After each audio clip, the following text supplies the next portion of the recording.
Yes, guys, and welcome to the Sunderland vs Preston match preview. So Sunderland do welcome Preston to the Stadium Light on Tuesday night, so tomorrow night from the time I am recording. Before I do get into the preview, though, as usual, if you could please hit the like button for me, it's always so appreciated. And if Sunderland are going to win, hit the like button as well. So, again, it'd be massively appreciated. And if you are new and you're not yet subscribed, you're enjoying the content, please do. It just puts a smile on my face and keeps me motivated to keep bringing you the content that, again, you're hopefully enjoying. But anyway, let's get into the preview. So we take on Preston tomorrow night. They're currently 16th in the league.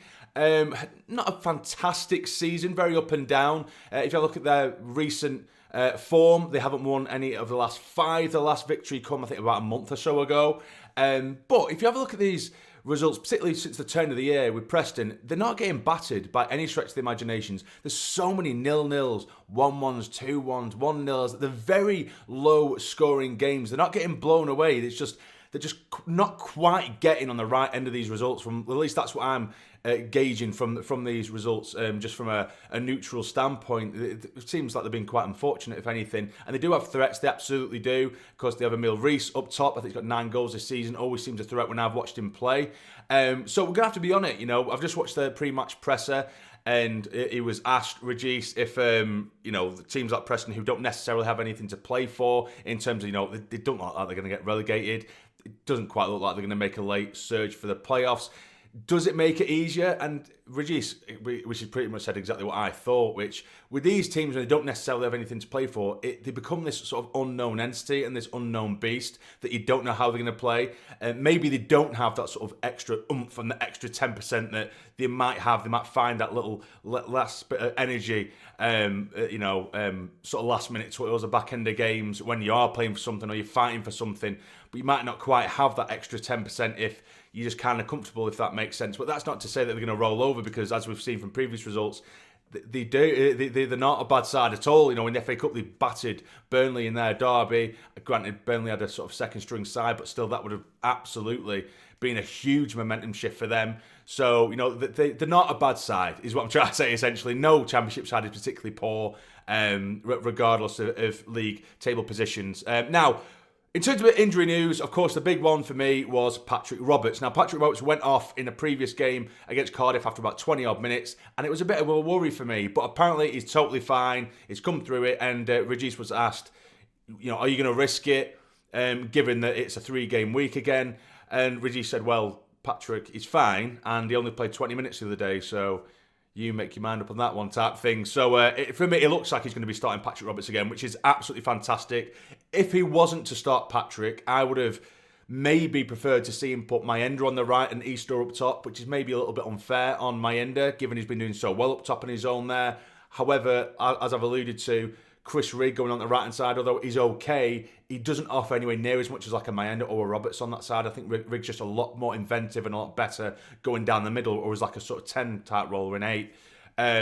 But yes, that's what I would have done. But if Roberts is fit and ready to go, I would put Roberts on the right-hand side for this game against Preston. A few other little things that he did mention as well, but I really like to hear anyway, just in general, so I'm kind of going off tangent a little bit, but he was essentially saying, the togetherness of the squad, and he always talks about the sort of unity of the squad and the way they gel together. And I think he was asked about Joe Anderson, who, of course, he hasn't played this season, but he found his way and made his way into the bench in the last game. And he was essentially saying that every single player, whether they're playing or not, has this mindset and this togetherness of we're all in it together. Every single player has a level of importance. Everyone is important. And I think the biggest example of that is probably Leo Kjelder, who ultimately has played, 2-3 games this season. And he's largely always been on the bench. But he's always had this amazing attitude in interviews or little social media clips you see in training. Everyone seems to love Leo and his personality. And again, I know a personality doesn't make a great player, but it makes one hell of a teammate. And if everyone has that same attitude and that same togetherness and everyone is on the same wavelength, it just makes things so much easier, particularly when you're bringing players in and out of the squad. He alluded to when he brought Mepham out and brought Ballard in. Of course, he said it's a difficult conversation to have, but everyone has a part to play. So, I just thought I'd just throw that in there because it was a nice thing to hear that everyone really is on the same wavelength. And he also said, on the same note, that if one person, even if they're not really massively involved in the first team squad, if one person maybe isn't or doesn't have that sort of togetherness, or maybe has a bit of a bad attitude, that can ruin the entire togetherness of the squad. So it's good to hear that he does generally see this as a really tight-knit, unified squad. And I see that as well. You know, of course I bitch and moan about this team sometimes, or quite a lot, should I say. But I do love watching this, and I do really, really feel a connection with this side. They just all seem to be moving in the same direction, regardless of results, which I do appreciate. But anyway, moving forward, getting into my preferred 11 for the game. I will put it up on the screen now. Now, as you can see, it is pretty much unchanged, except the change for Leo Hjelde, who I did just give a lot of credit to. But I just think, you know, Sirkin is giving him a little bit of a break. And don't get me wrong, last time out, Leo Hjelde, he didn't actually put a foot wrong. He didn't. When his first came in, when he came in at left back, I think he had a bit of a shaky one despite a victory. But last time out against Cardiff, I actually think he was pretty good defensively over on that left-hand side. I think the opening 20 minutes when the sunshine was in his eyes, which it does happen. Sounds silly, but it does happen. He struggled with little bits and pieces of maybe judging the trajectory of balls and stuff like that. But other than that, I think he was really solid. Going forward, I just feel like getting Sirkin back in there alongside Mundle, I just think that could be one hell of a partnership, and we've seen that it can be, with Sirkin overlapping Mundle and Mundle overlapping Sirkin and what have you. I think that would be really, really nice to see. But again, I won't be massively opposed to seeing Hjelde start again. But yeah, as you can see, it is a largely unchanged squad.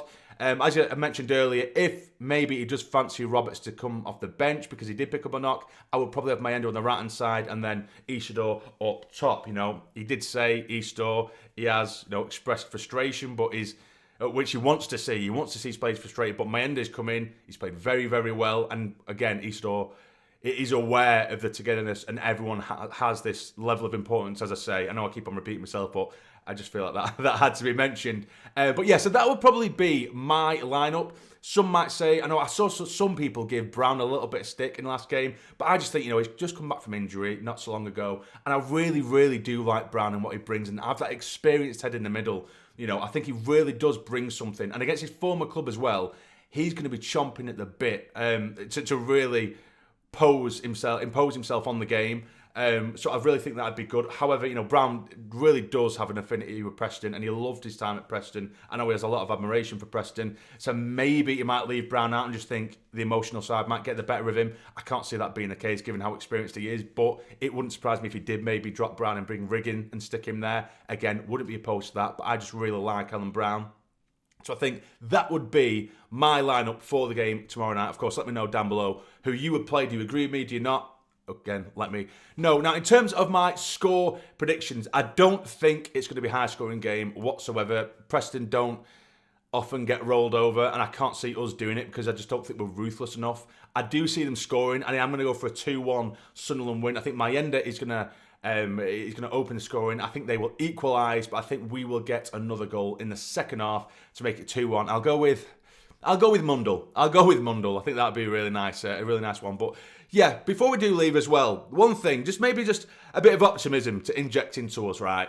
So I know that for the next few games, probably the next 7 or 8 games, we're going to be saying the same thing depending on results and scores elsewhere and stuff like that.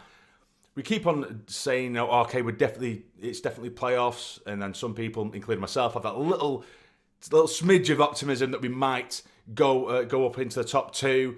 I think at one point that was made online, and I noticed it earlier on Twitter, and I think it's a really good point. You know, I know now from our position, we look at ourselves and we're like 8 points off second, so we think, oh no, it's absolutely 100% the playoffs. But someone said, put yourself in Leeds' position or second place position, right? If you were 8 points ahead up there, would you think to yourself, as a Sunderland fan, if Sunderland were there, would you think, okay, that's the season ended, we're done, we're up, finished? Would we fuck?